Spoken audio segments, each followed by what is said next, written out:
Aminado ang PIDEA Region 11 nga mas hugot ang kampanya batok sa iligal nga droga sa miaging administrasyon. Apan mas gitutukan sa kasamtangang administrasyon ang rehabilitasyon ug pagpugong sa pagkuyanap sa iligal nga droga. Ang detalye sa live report ni Jandy Esteban. Jandy.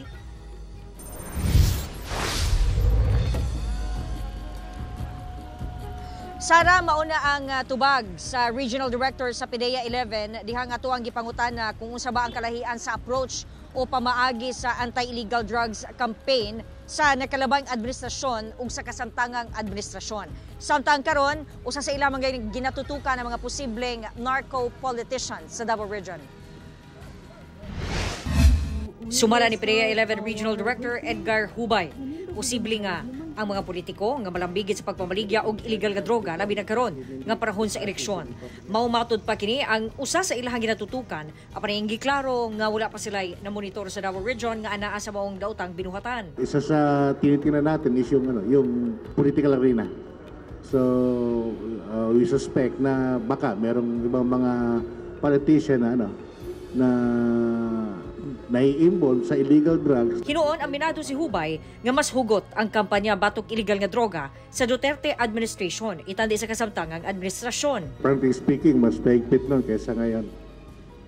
Yung first year pa lang na pag-upo ng previous administration, may dating kagad may takot kagad dun sa mga drug personalities Although iba naman kasi ngayon medyo soft siya, pero collaborative kasi kahit yung ibang mga government agencies is nire-require na mag-participate sa more of a preventive and rehabilitation aspect naman yung focus ngayon.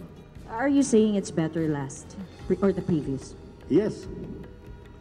Mas maganda yung nakaraan. Aminado ang PIDEA 11 nga mas may daghan ang dadakpan nga drug personalities ug nasakmit nga mga illegal nga droga karon.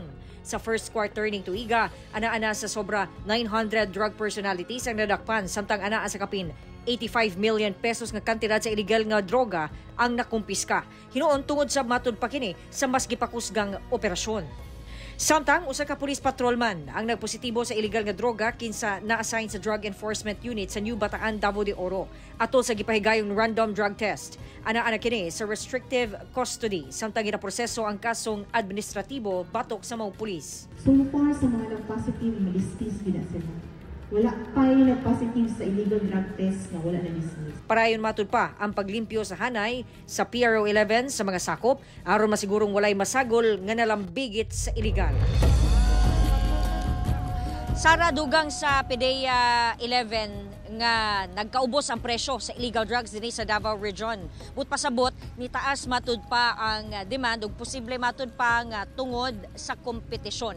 Hinuon sagad sa mga nasakmit nga mga illegal nga droga gikan sa Region 9. Sara.